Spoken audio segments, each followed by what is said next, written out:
We have here another eBay find that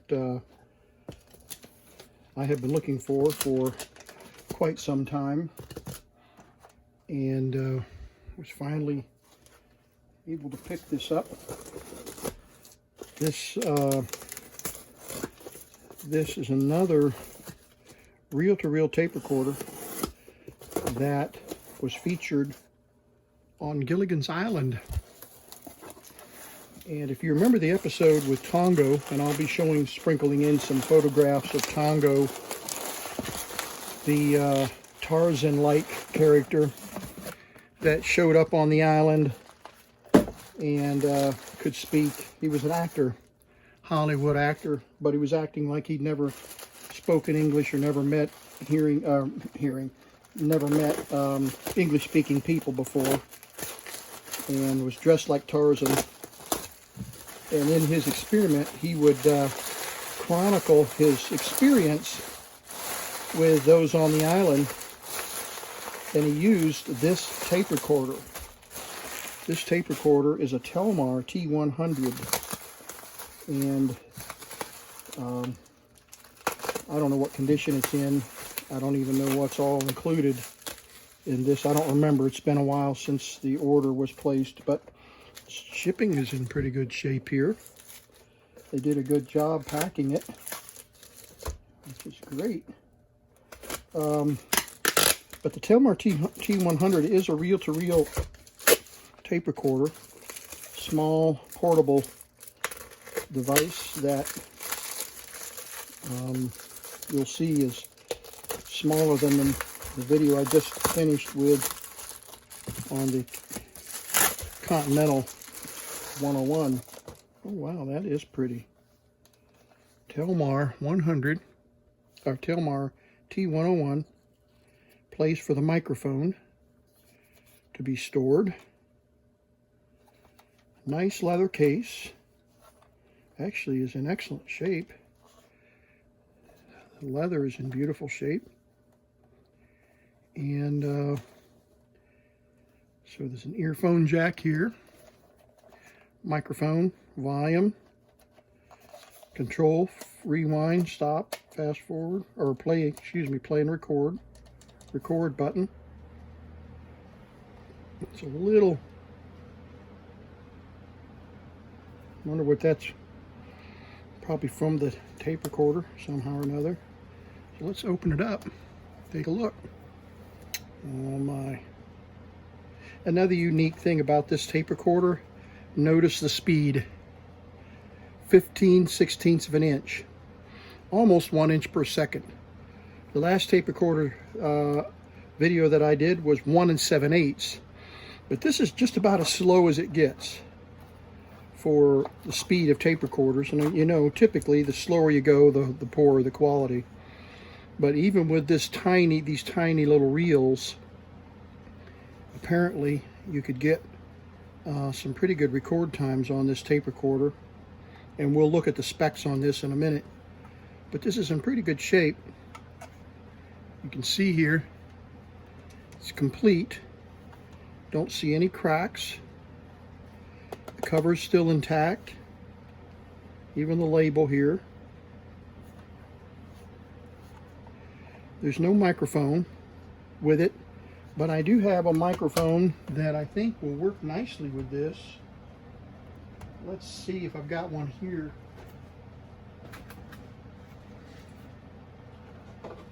Well, of course the Sony would work great. I think the control is the same width. Mic and ear. Oh, okay. So if this is genuinely the ear and that's the microphone, that's strange that this is not the ear and this is the remote control. But we'll look at that. We'll look at the specs on this. I've got some documentation on this tape recorder. But I guess that could be. Yeah, look here. It says remote. Well, I'll get my ducks in a row here. Mic and remote. Mic and remote. And volume. See that? Mic remote. I think that's correct. And this is ear, which would make sense. So this is marked incorrectly. And somebody had put a sticker over that. It looks like somebody had put a sticker over the top of that at one time. And had a sticker here.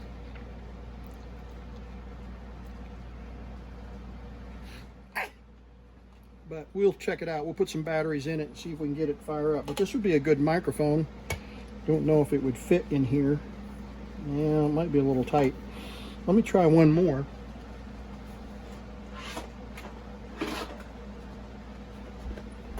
Several mics here. Vintage mics. This looks like, actually this looks like a lot like the microphone that came with the Telmar. A real pretty pencil mic. Let's see if the spacing is correct. Oh yeah, it is. So that would work beautifully, and in fact it would fit nicely in the little holder here. Look at that. So that's great. I found this mic, I don't remember where I found this on eBay, but it's a little 3M and it's got a power or control switch, remote control switch, and hopefully the pins are long enough to work. You notice a difference in the length of the pins here, quite a bit of difference in the length. So I don't know, at least on the remote control pin it is. The remote control's much shorter on this one, but it might still work. So we'll try one or the other to see if it works. It's not like I'm going to be using this every day anyway. It's a little lift right here to get the cover off. It is capstan drive, which is really nice. That's just about to fall off. There we go. It's capstan drive.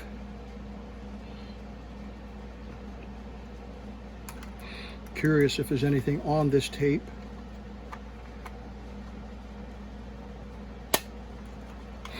See what condition the battery compartment's in.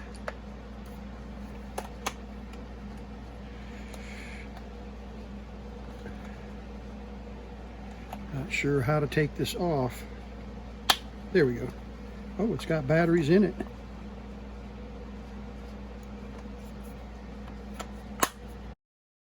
So let's see if it actually runs. It does. Doesn't play. It's trying to. Yeah, it's trying to play. Come on here. Come on, you can do it.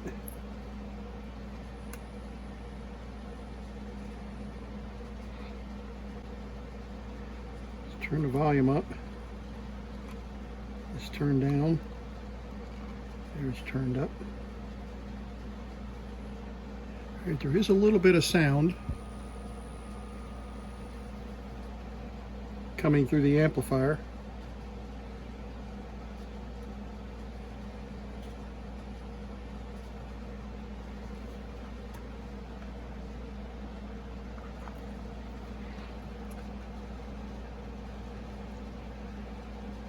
There we go.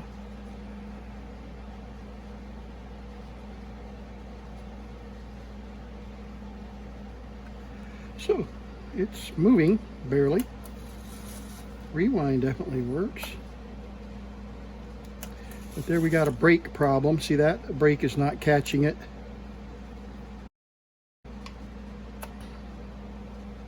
And the capstan drive is moving, but the pinch roller is not. So it could be that the pinch roller is gummed up. Oh yeah, it definitely is gummed up. It's just as tight as it can be. So let's just jump right ahead here before we get much further along to open it up and look. Let's just jump right in here. I think that's where that washer is from. I don't know, I bumped the washer. I lost it somewhere here. It's here somewhere. Might have bumped it. but the pinch roller is hard as a rock, and it is gummed up and hard. So let's put a drop of oil there.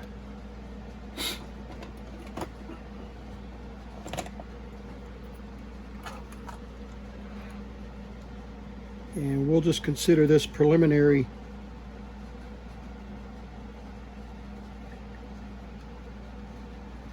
A little bit of gun oil. There we go.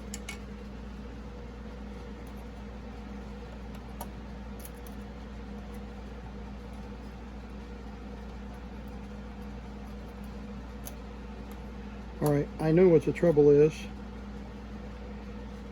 The pinch roller was put in upside down. There we go. Somebody took the pinch roller off and put it in upside down, and that washer does go on here, and I don't know what I did with it. Must have bumped it. So let me turn the tape off and let's see if we can find it. Okay, I found it.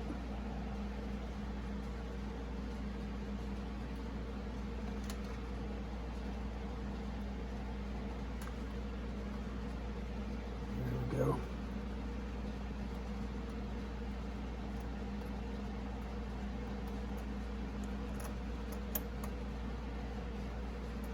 Wow, now should run fine. Let's see.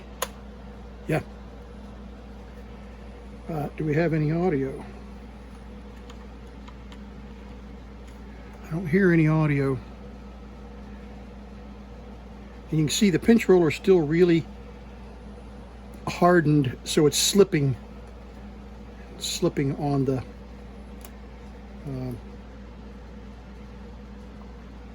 not rubberized enough. So here's what we're going to do. We'll take it off, and the washer.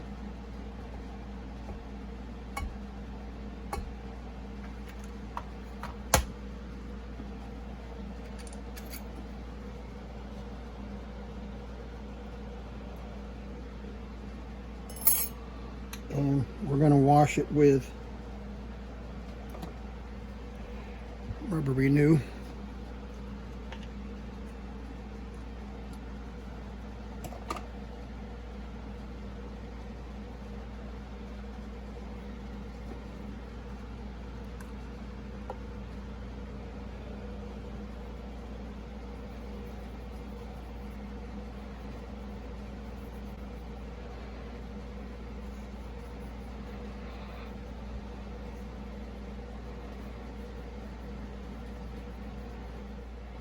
Getting a little bit of the oxide off of the tire, but it is pretty hard. I just don't know. I have some other chemicals here that we can use to treat this rubber, but this is pretty strong, and this is usually the stuff that I use when I have something that's been really aged and very, very hard. You can see I'm not getting a lot of the film off of the rubber. This stuff usually will take a top layer of hardened rubber off of the tire, but it's not even touching it. See, we don't have any black coming off at all, so it's definitely not dissolving it.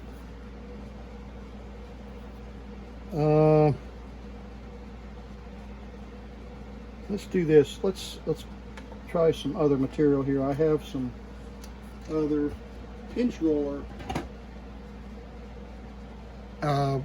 cleaner that is pretty stout, and we'll just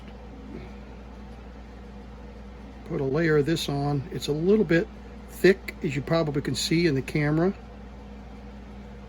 It's kind of a little thicker, and it does, but see, it's not taking anything off yet.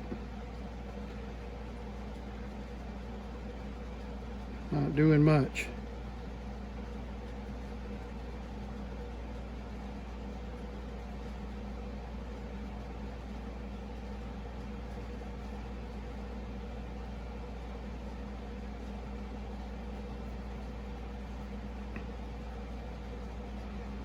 That's not doing much.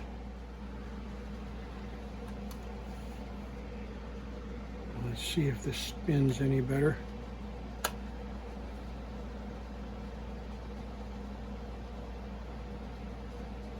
Does seem to be more consistent, but with the tape in there, it may not be.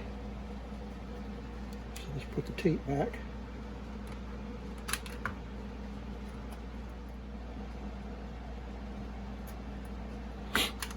Okay. Yeah, it's not touching the top of the pinch roller. Okay, so we're going to do one more thing here. I have done this in a really very simple technique, but we need to get the tape out of there.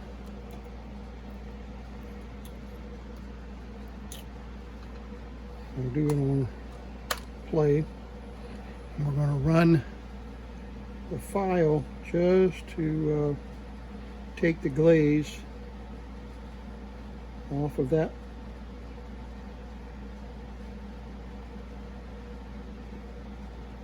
I'm hardly putting any pressure at all on this. Okay, we're getting it roughened up now. Getting below that glaze. I can feel it gripping much better now. There. See, we're getting into the actual rubber now. And that's good. We got to get that glaze off of there, or this pinch roller is just not going to work. So once we get down into the actual rubber of the tire, we should be okay. See what that does? See how it's just pulling that tire material right off now that we've sanded down. We're getting into the actual rubber of the tire.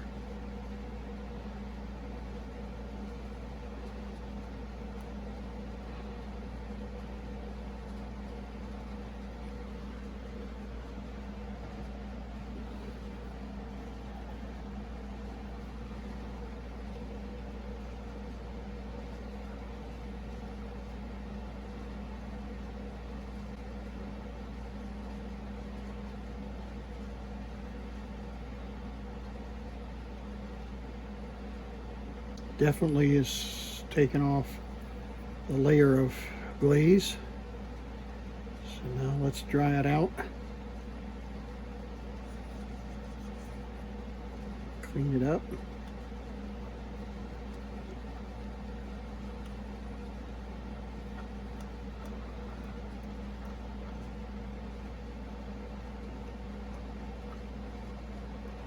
Oh wow, yeah, I can feel it gripping the Q-tip much better. It's very rough though, and that's because we've sanded off some of the glaze and some of the glaze still remains.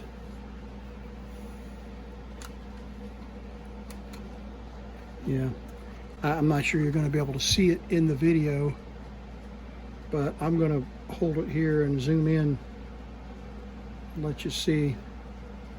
You can see the roughness on the tire probably. You get the right light.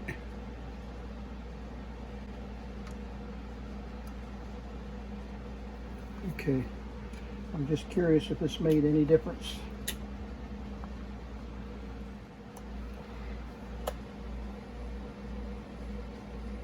Oh, much better, much better. See how much more stable the tape flow is? Yeah. Much better. Okay.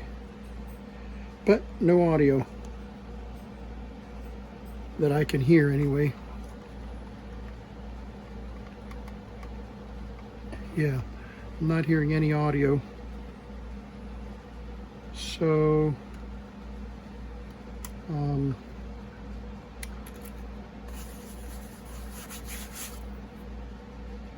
definitely somebody's been playing with it.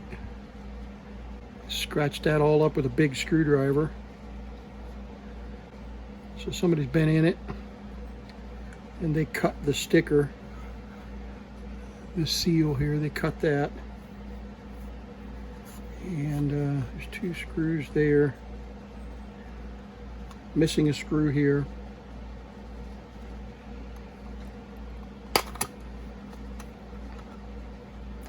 Okay, but let's not assume that the bad audio.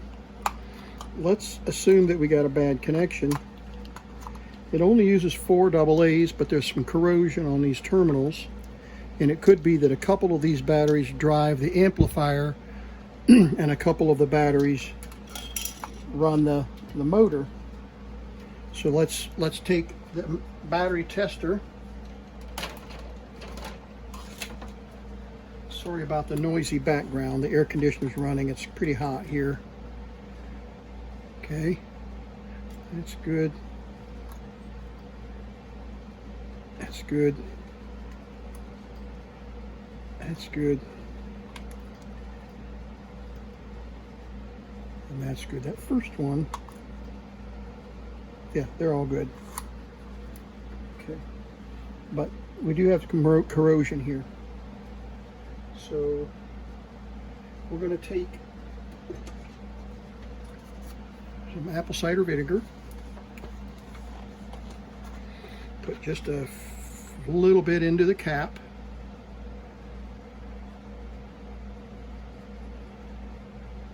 There we go.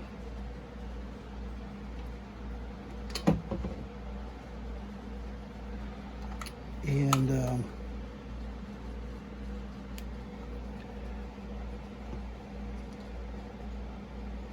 wipe these off, and they immediately start fizzing from the corrosion. Some corrosion down there we need to get rid of.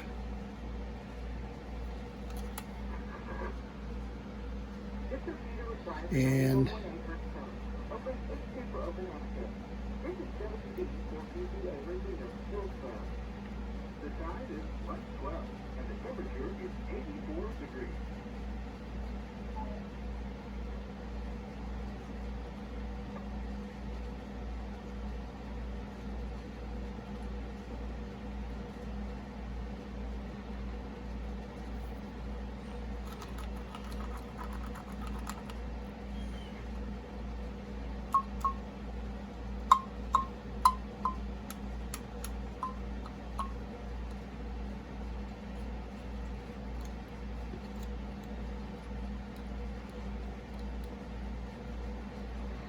okay, now we need to wipe that off with water.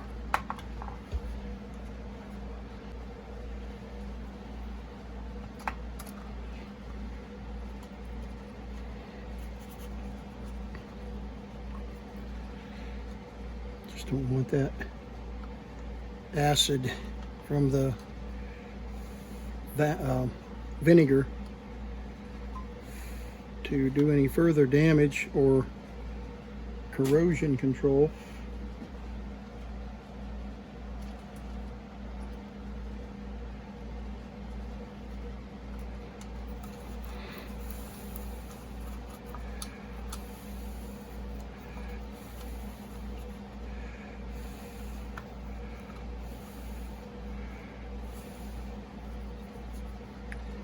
All right.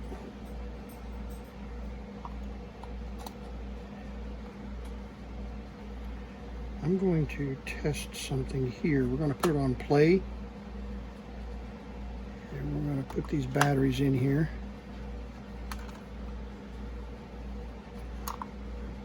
Those 2 don't drive the motor,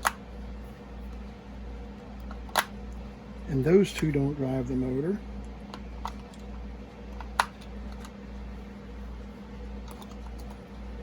Okay, so all 4 batteries are in there. Okay, I do hear music. I do hear music of something coming on, but it's so faint, there's no way that you'd be able to hear it on the tape recorder, and I got the air conditioner running here in the background, so that's making it even worse. I think what I'll do, because I want you to hear what I'm hearing, what we're going to do is we're going to do the old-fashioned amplifier setup here, and we're going to hook it up into the earphone, and maybe the audio is coming through the earphone, but something's open. It might be a cap or something, but we'll see. And I've got the amplifier turned on. I'm going to put it in the earplug. So let's see if we can get anything.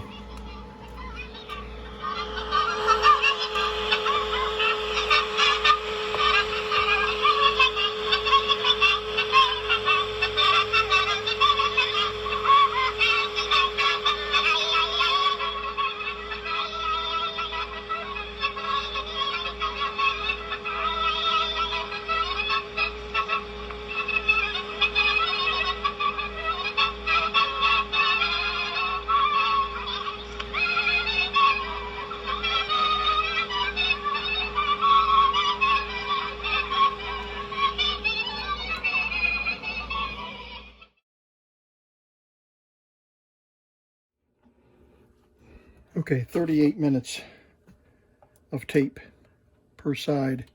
Wow. Whew. Almost 60, almost 70 minutes of accordion music. I'm sorry if any of you are accordion music lovers, but oh my gracious. I was about to pull my hair out listening to that. I had to leave the room and found a screw that fits this.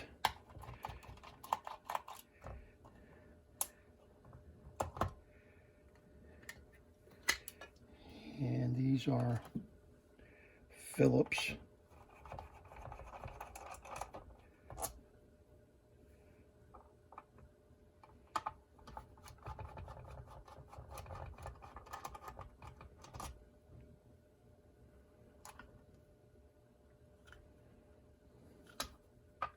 Beautiful. All right, let's get a close up.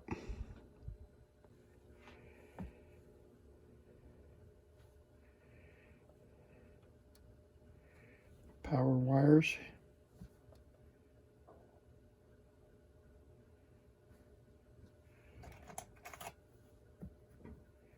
Speaker wires are intact, and I could hear a little bit of audio on the speaker.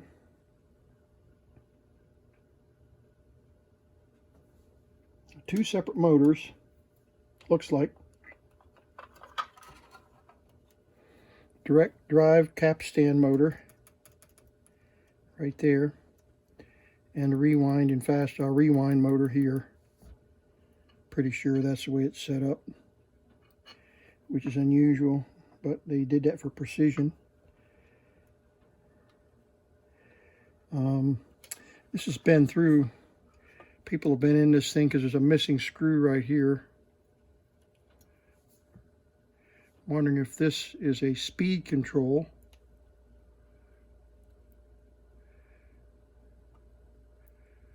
Wonder if that's a motor speed control. Sorry, I meant to get this back on. All right, there's a missing screw right here. See that? And I'm wondering if maybe this is a speed control pot. Can't tell if it's been fiddled with. Looks like it might have been. The seal has been broken. Yeah.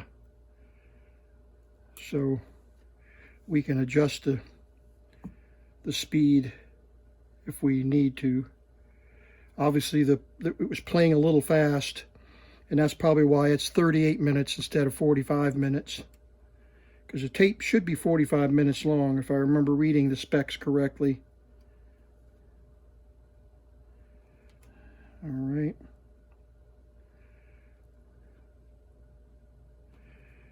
So, plenty of capacitors here. And transistors, of course.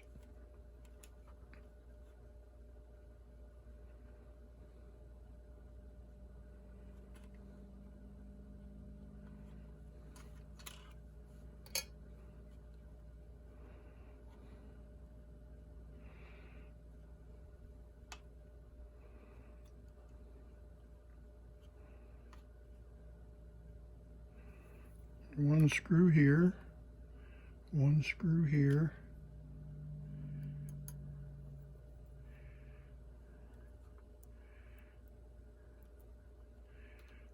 It looks like it should lift off.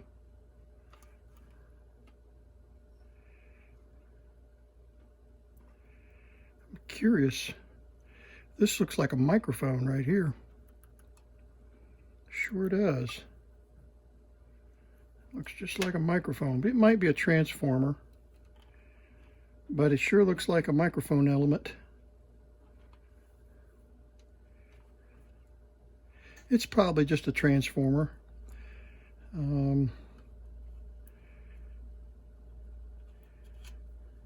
There's a isolated audio lead here that's coming over here to the switch. So yeah, that's probably just a transformer. But a peculiar looking thing, isn't it?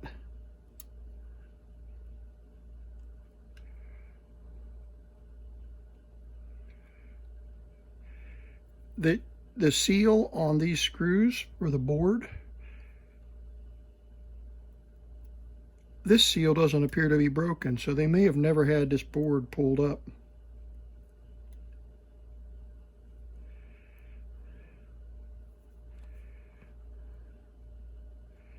They all look like original capacitors and original solder work.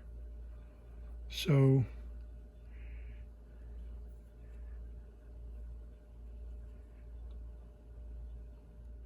we do need to replace this screw right here. Yeah, see? That whole thing is loose because that missing screw right there.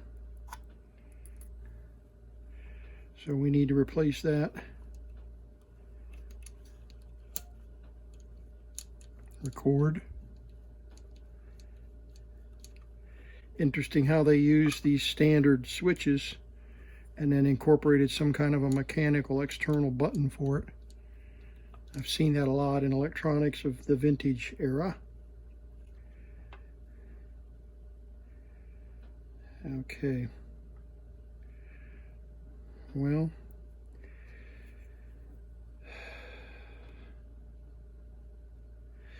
by the time we get this board pulled up and flipped up and start trying to find the bad capacitor one at a time, we could just replace them all. And I've discovered that that's the case with a lot of these.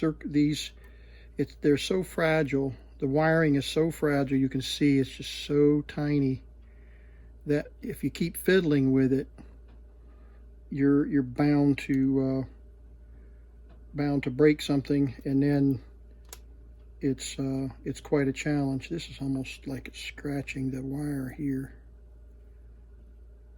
Yeah. But so I'm really tempted to just do a complete recap and be done with it. But there are a bunch. 1, 2, 3, 4, 5, 6, 7, 8, 9, 10, 11, 12, 13, 14, 15 caps. Gee, gracious sakes. 14 or 15 anyway, and there's probably some down in here I can't see. That's a bunch of capacitors. Volume control works because I could, with the earplug plugged in, we had volume control up and down. So our amplifier is weak, so one of these caps is probably open. And we could probably bridge a couple of these caps that we can see and easily determine which one is the bad one. I mean, I would much prefer to do that if I could find the actual connection, the actual capacitor ends, these that we can see. But these echo capacitors are notorious for going bad, as that last job that I did and videoed, 3 of the 5 capacitors were open or shorted. I think they were open. So we can check these, bridge them, and see if we can get some audio back. Might be fun to try that for a couple minutes just to see if we can get audio back. But like I said, it would probably make more sense just to go ahead and replace. Oh, I see some more caps down underneath here, and another transistor or two on this board. There's a cap here, there's a transistor here with a plastic shield over the top of it. This might be like the motor controller board, maybe? I don't know. What are these green and black and red wires? What do they do? Yeah, that's a rewind motor there, and it's hooked to this board. And then the green, black, and red wires come over through here.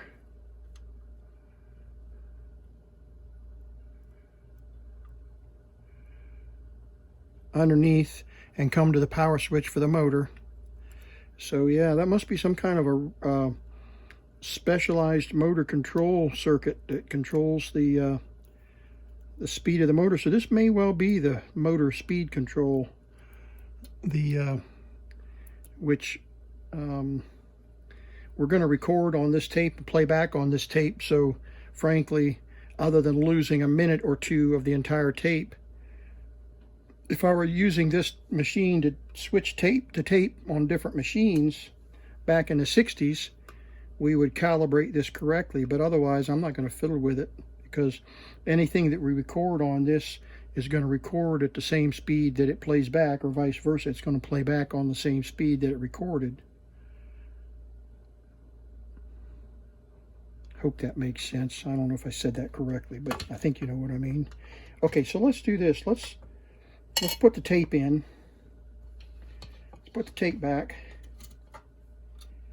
And we will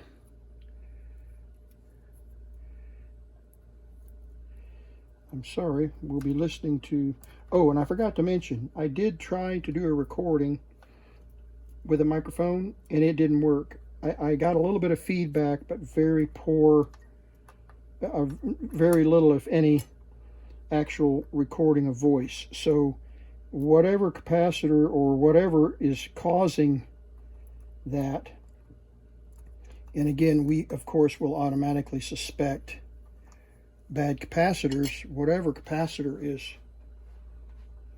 causing that is affecting both play and record. So since the microphone circuit goes into the entrance of the audio circuit, let's just get a 1 microfarad cap here. We'll cut the lead off so it's even. And we're going to just use this 1 microfarad to jump the leads. But we got to put some power in here. And it's running. And we'll turn the volume all the way up. Okay. And we'll just start bridging some caps here.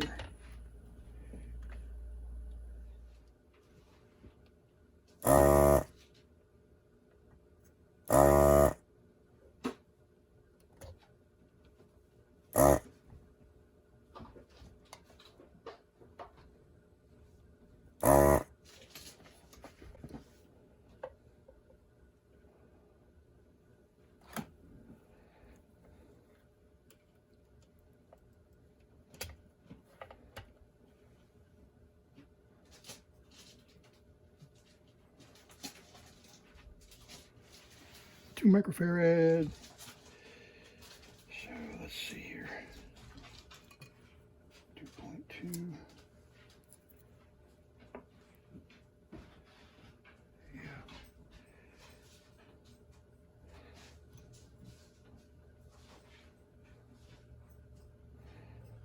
We'll just solder it on top here and see what difference it makes.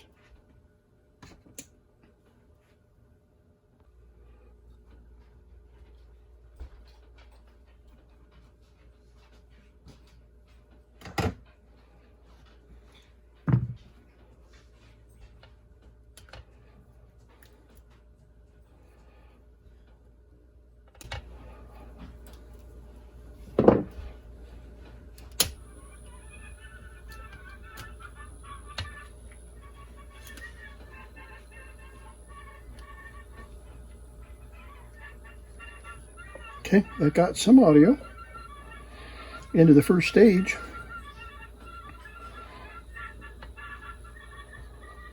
Okay, so turn that off. So that got us our first cap, but obviously that was one that was bad. And I can see another one down in there, way down in here. That's a 3-volt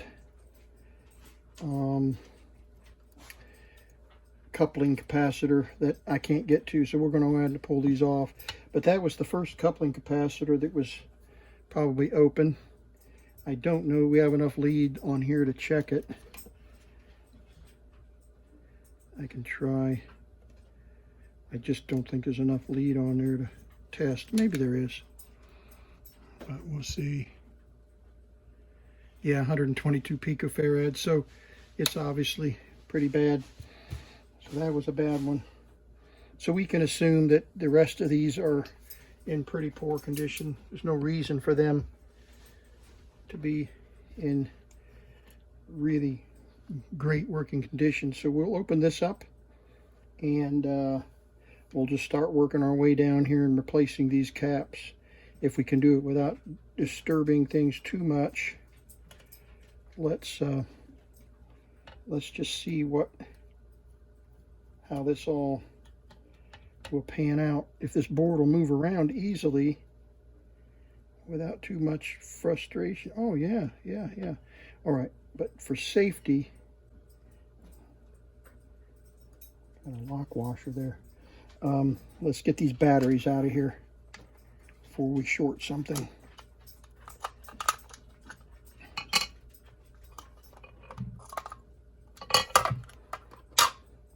Okay. Let's take a closer look. Look at all those. So there's 1, 2, 3, 4, 5, 6, 7, 8, 9, 10, 11, 12, 13. And then there's 14 here. 14 caps. And there's 1, 2, 3 transistors, 4, 5, 6 transistors,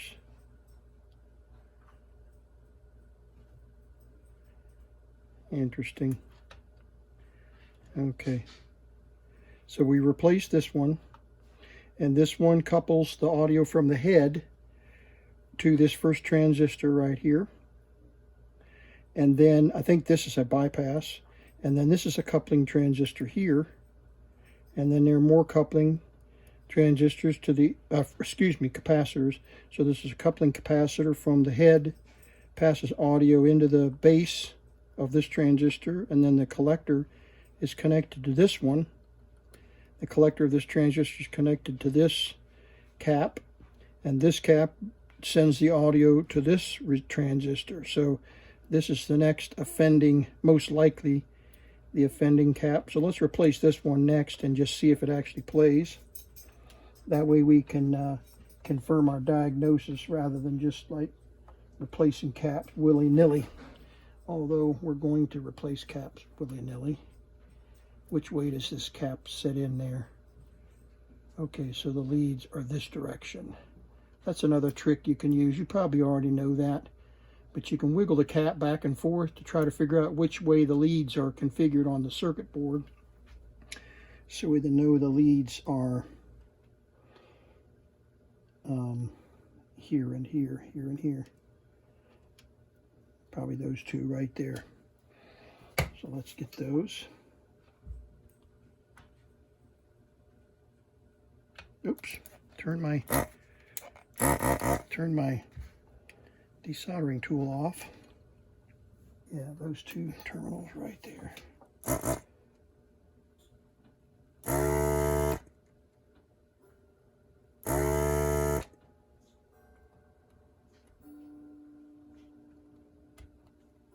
Okay.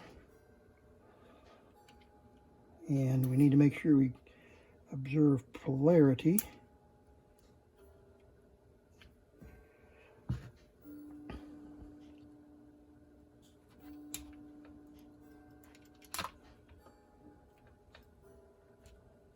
All right, pull that out. That's a 5 microfarad, and positive goes that direction. So the signal flow is from negative to positive.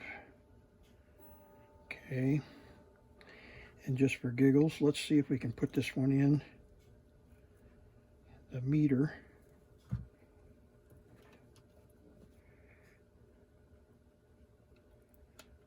Okay.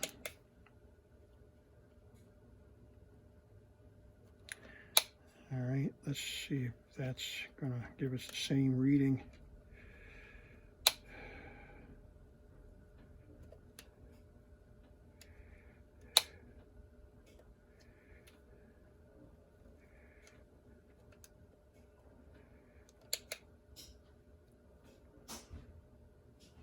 Unknown or damaged part. So that one's open. And I'll bet you when we replace this one, we'll get our audio back. Could be wrong. 5 microfarad. So we'll go back with a 4.7 microfarad. It's negative to positive.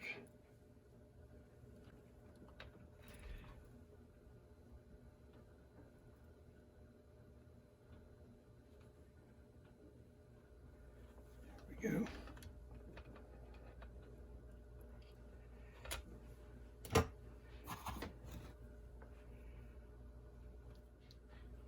Very unlikely that we've solved the problem, but there's a chance.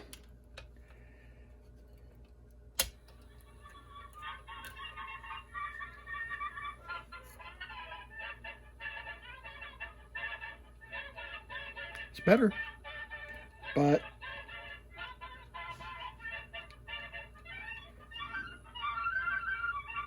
better.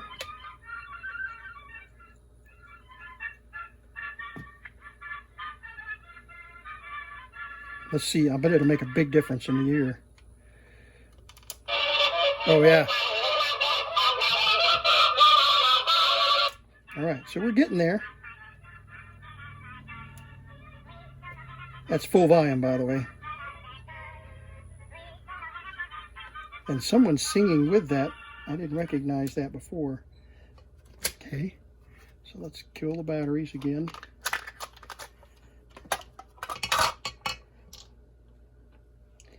And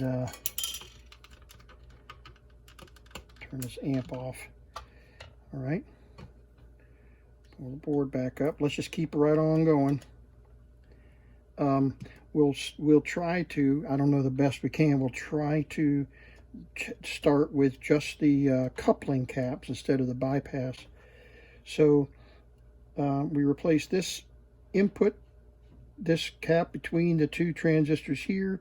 This cap now couples, or these 2 caps, I'm not sure, we'll have to look at how it configures. So we're this transistor, we got 1 transistor, 2 transistor, 3 transistor, which drives the push-pull, okay? So this is the push-pull. There's the input transformer. There's the output transformer, or one of these is the output transformer. And then this is the push-pull transistor. So we've got a couple, 2 or 3 more transistors or capacitors in here that will couple the audio from one stage to the next. So we've replaced this one, and we've replaced this one. So we got stage 1, stage 2, stage 3, which is the which is the driver. We call that a driver because it drives the 2 push-pull transistors. So there's an issue here where the audio is not getting passed to the amplifier, this main amplifier right here. So let's replace. Well, let's just look and see where the base of this transistor is. It should be marked on the board. Let me zoom in.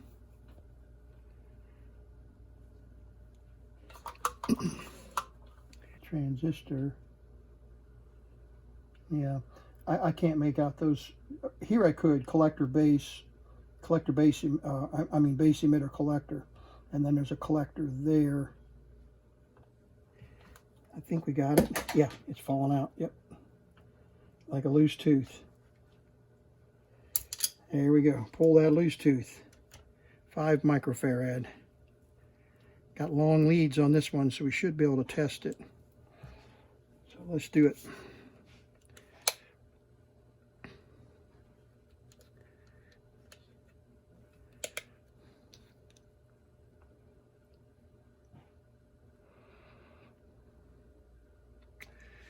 Well, it's 3.7 microfarad, 3,700 nanofarads, so that one is okay.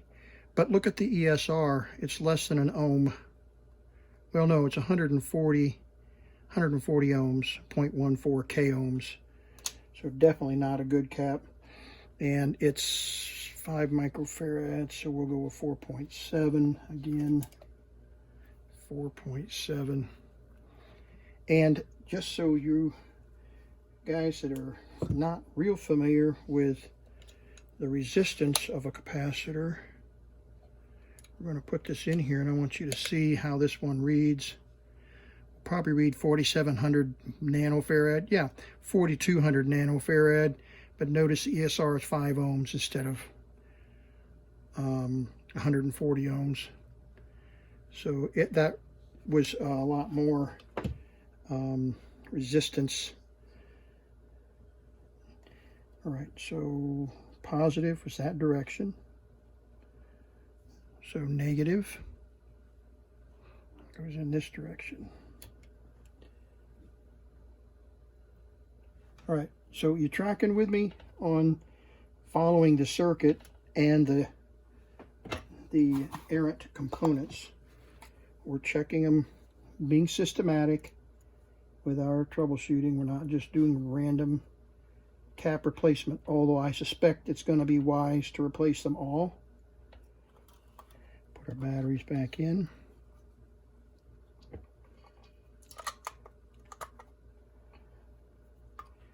Should have a little more audio.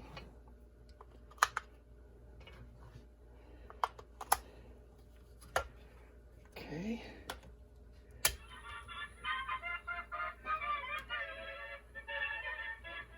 And I guess we do.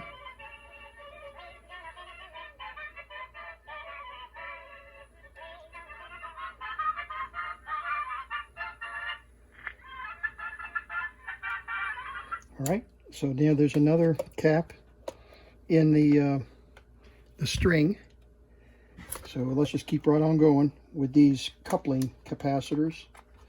Now remember, the bypass capacitors could be shorted and reducing the power on the amplifier stages. It could be shorting the power on the transistors or bleeding off power to the transistors. So those could also be causing a weak amplifier, as well as just poor signal getting to the amplifier. So these bypass capacitors here could be errant as well. But let's go ahead and keep going right down the line here. This next one is connected. Pulling another loose tooth. Ouch. Okay.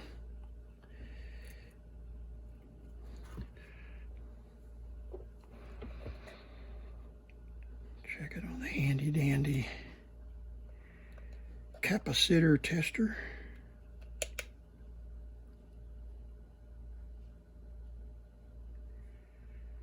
Okay, 1.9 microfarad or 1900 nanofarads.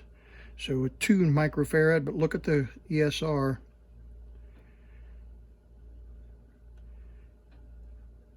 Yeah, so it's supposed to be 5 microfarad, but the ESR is pretty high. So we're going to put a 4.7 in its place. Going to have to break out the other capacitor box. I'm running out of 4.7s here. Positive to negative. Ouch. Just burned my finger on the, on the desoldering tool. Desoldering my fingers there. Okay. Wait, did I get it hooked back up correctly? Oh, duh. Okay. Okay, that's correct.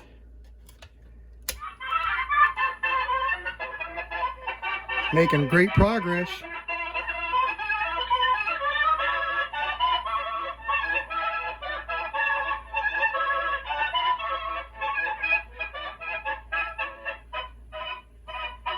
But that's full volume there.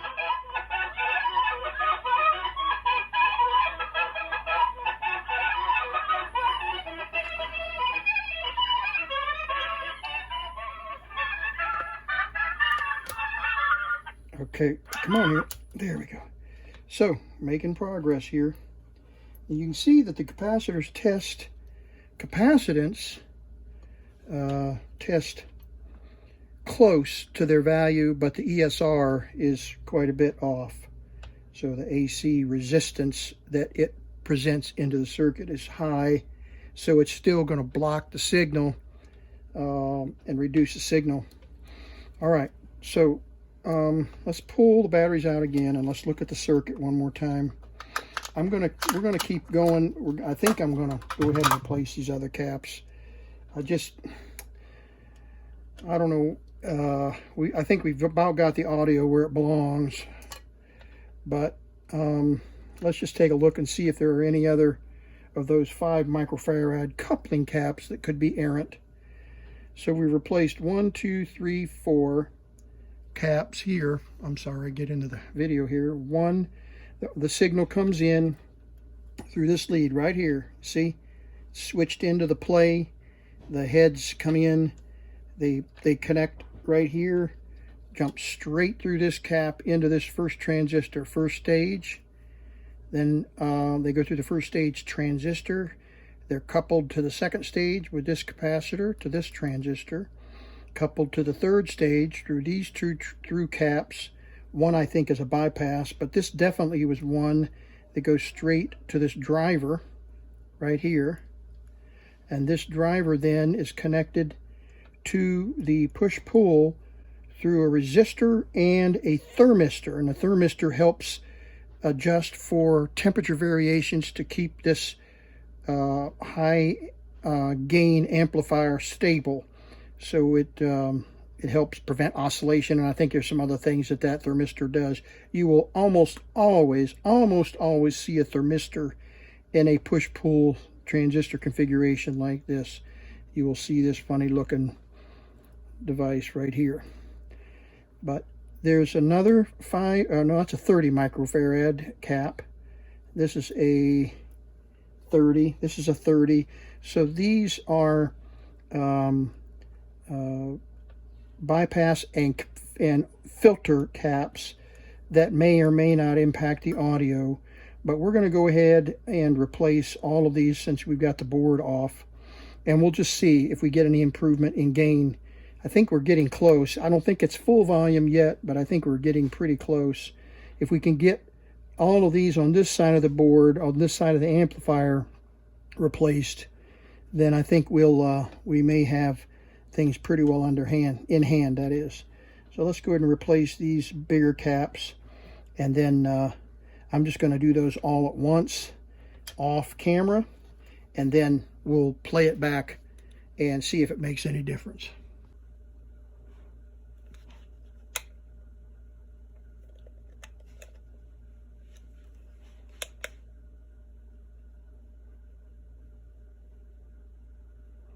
This is a 30 microfarad, and it's reading 76 microfarads and a 140 ohm resistance. So I've replaced it with a new one, 33 microfarad, and don't know if we'll notice any difference in the circuit, but I'm going to go ahead just in case we notice a difference. Then we can explain perhaps why it made a big difference in the audio. Okay, yeah.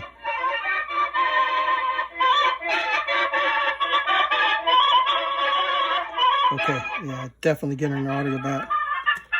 All right, those capacitors do impact the gain of the amplifier circuit. And so if they are shorted or out of range, definitely going to see a difference in performance. So that was a 30 microfarad right there. Up at the early stages, that pulls the base to ground. So there's some audio being pulled back off of, not base, emitter to ground. So that's an emitter bypass cap. Let's see, let's get this big one right here. I think this is a power, but it also is impacting the audio because it's connected directly to the audio circuit. So let's replace that one. If it's shorted, it's also going to hinder the audio circuit. All right, we just pulled the ground lead up.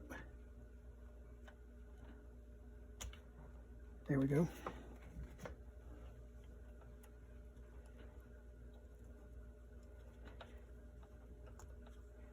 Okay, and positive is down at the bottom. 100 microfarad cap, measuring at 300 microfarads.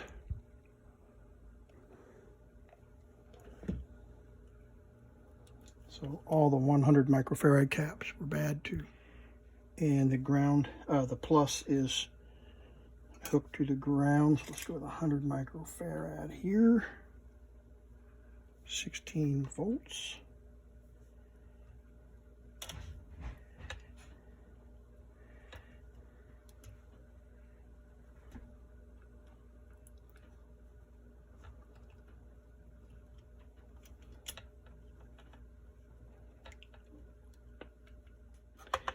What it sounds like.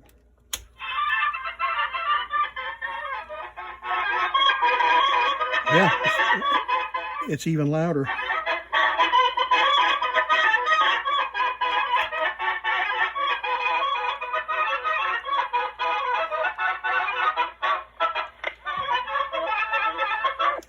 Okay, I don't know how much of that I can stand. All right. So we are definitely going to replace all these caps, and I'll just finish that out. And you saw how loud it was. It's almost distorting now. It's so loud. So let's just replace them all, just so we can say we did, and just so we know that we don't have any lingering issues that could be causing other problems or opening up in the future. You see another one of the caps that this is a 30 microfarad cap, and you see the value. ESR is okay, but the value is triple, more than triple, 5 times. So it's supposed to be 30 microfarad and it's 150. Now, I wanted to say, even though I'm replacing these caps for the most part off camera, that I am checking, making sure the audio is still working each time after replacing the cap. Just because if you replace all the caps and then all of a sudden you don't have audio, you fix the audio problem, but then you replace them all, and then you don't have audio, you got to go back and retrace all of your steps. Because something can go wrong. You could break a wire, you could put the cap in backwards, which happens, believe me. You can put it in backwards, and that might, of course, create a problem because they're designed to be, they're polarity sensitive. So even though I may not be showing all of this on camera, every time I replace a cap, I reload the batteries and start it back up and check it. So we're making some good progress here. We're moving towards these and these last three here. All right, now the only thing we haven't tested, and I was just a little reluctant to do it on this tape, but obviously you got 90 minutes of whatever that is, not harpsichord, what am I trying to say? Accordion, 90 minutes of accordion music. I think we can spare a few seconds to see if the a record section is now working. I feel pretty confident that we are in good shape there, but before we button everything up just perfectly, we need to test it. So we'll put a microphone on it, and we'll record towards the beginning of the tape. Okay, everything's back where it belongs. See any issues, any broken wires after pulling everything loose so much. Everything looks pretty good. I'm going to put this other screw in here. Okay, we're going to check the recording capability. So the tapes are, let's just put this cover back on here, I guess. There we go. Batteries have all fallen out.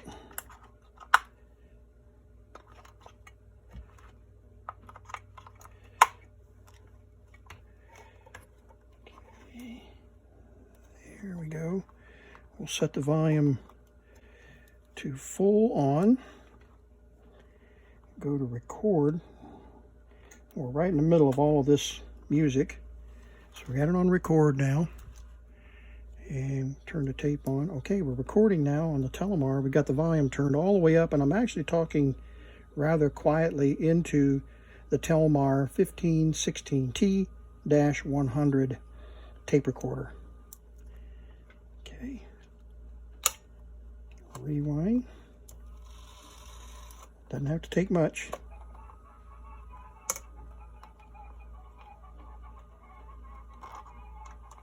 Okay, we lost our audio.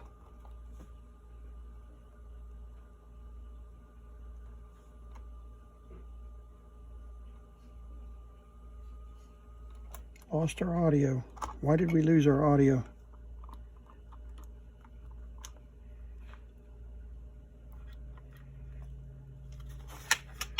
What did we do to whack the audio?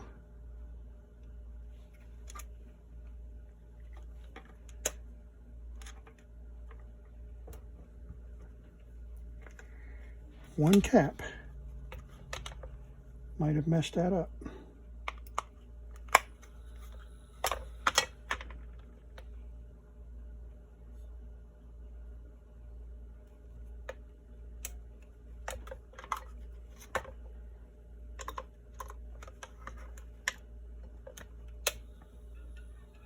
Yeah.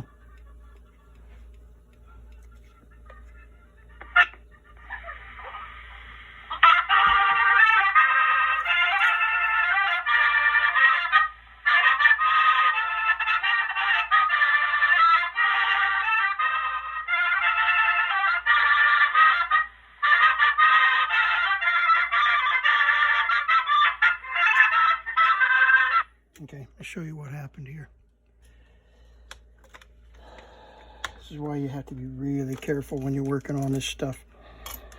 All right, this is the input. Starts the whole amplification process. Get it on camera here.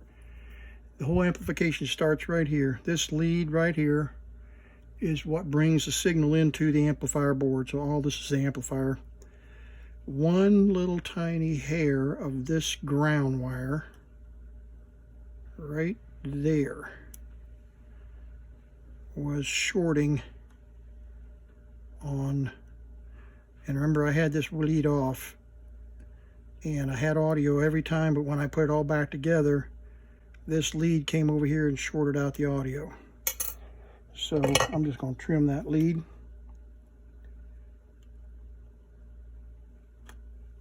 There we go. That should solve that problem. Let's see if we got audio now. Yep, okay. So now let's put it back together.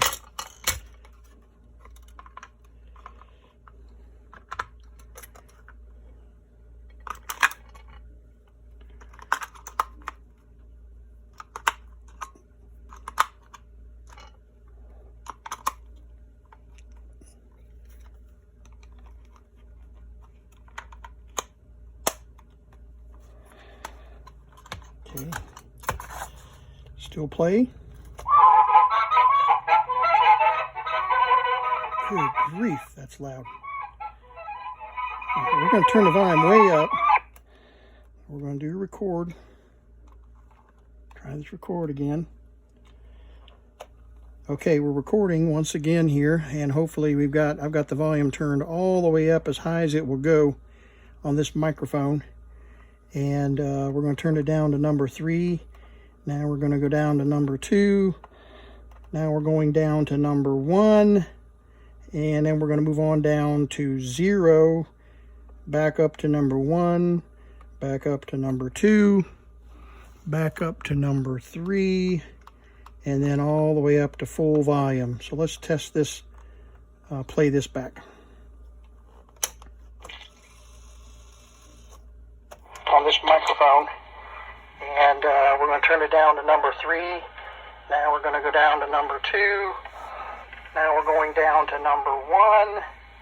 And then we're going to move on down. Back up to number 1. Back up to number 2. Back up to number 3, and then all the way up to full volume. So let's test this, play this back. Okay, can't get over that accordion music, or whatever that instrument is. But you can see that our record and playback pitch is perfect. My voice reproduction is just fine. So the Telmar T100 15/16 inch per second is reproducing audio beautifully. Now there is some warble in the audio, but I think that's pretty common with DC biasing. But let's just play some music here if we can, and I'm going to pull up some music on the iPad, and then we'll do some recording. So let me find something that won't flag YouTube.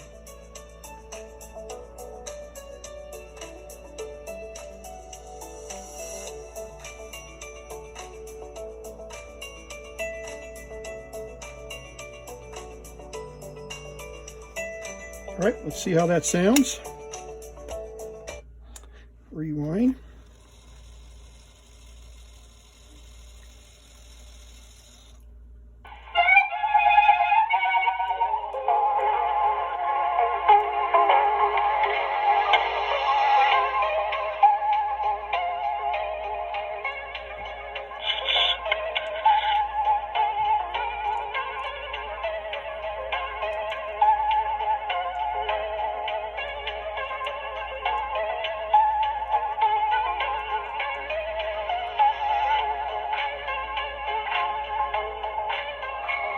Okay, let's, because that was pretty hot, so let's set the volume at about, let's just set the volume at 1. I'm talking about this volume here, and get this microphone on a little soft pad here, and let's switch to some other track.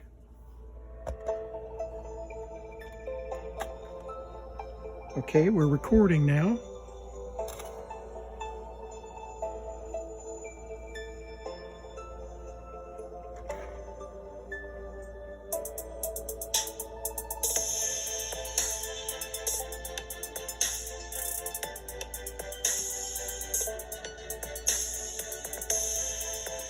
This is royalty-free technology background music. By music for video, you can download this or you can stream this on YouTube.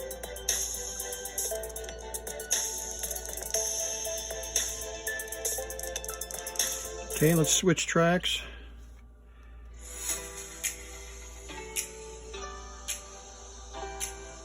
Jump ahead.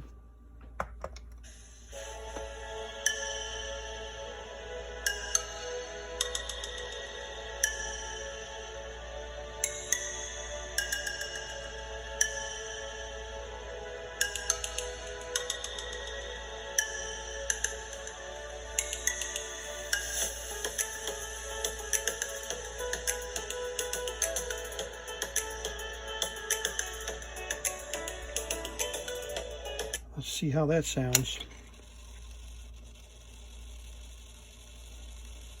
Now again, these were never designed for music, not at 15, 16 cents per second.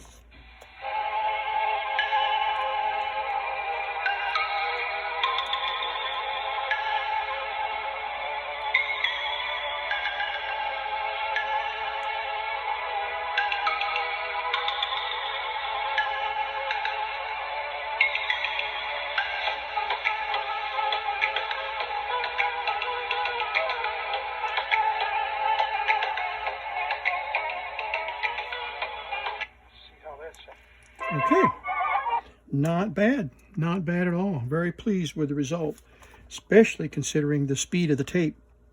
So when I'm really cranking it up hot, you get a lot more warble apparently. So we backed the recording level off, and we got a much better recording. So I'll record a little more music, and then we'll put this on the turntable and get a pretty ending to the finished product, the Telmar T100.